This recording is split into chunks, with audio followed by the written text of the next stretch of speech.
nalaman namin na yung tatay ko meron pala siyang kinakasama or meron pala siyang babae for 3 years. Lord, ginagamit mo ako towards other people, towards many students. But bakit hindi mo ako magamit sa family ko? Bakit sobrang gulo ng family ko? Ba't ganito yung nangyayari sa kanila? 2019, nag-start na ulit ako mag-serve, mag-reach out sa mga kabataan, naging campus missionary na ako.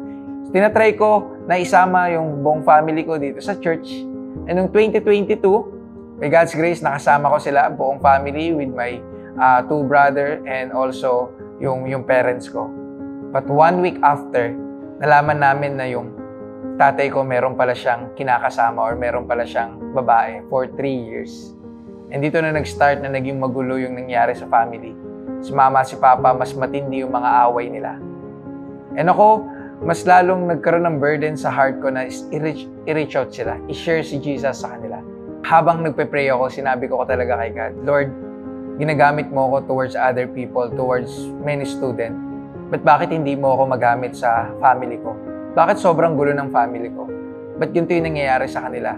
And doon ko talaga hiniling kay Lord na tulungan niya ako, gamitin niya ako na ma-reach out yung family ko. So nangyari nung 2023, sumunod na taon, September, na heart attack yung tatay ko.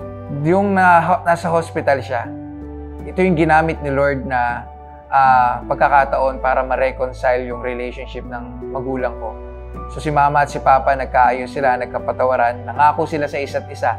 Papatawarin nila yung bawat isa at mag-uumpisa ulit ng panibagong relationship na sentro na si God. 3 days after operation ni papa, nagkaroon siya ng aneurysm. Talagang nagulat kami dahil sinabi ng doktor na wala ng pag-asa magising si papa at mabuhay siyang ulit.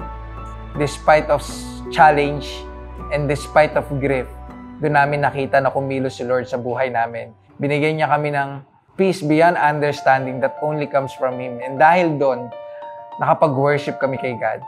That's why pwede naming ma-proclaim si Jesus Christ sa buhay namin. Ma-share namin si Jesus Christ sa ibang tao. Sobrang laking tulong sa akin ng discipleship group. Naramdaman ko yung family. Andyan sila para sa akin, para ipagdasal ako, para kamustahin ako, and para i-point out ako kay Jesus. Kung na-experience mo rin yung mga pinagdaanan ko, and na-overwhelm ka sa mga nangyayari, gusto ko lang i-remind ka na palagi kang bumalik sa first love mo, bumalik ka kay Christ. Kasi siya yung magbibigay ng joy sa heart mo, at siya yung hindi ka iiwan at hindi ka pababayaan.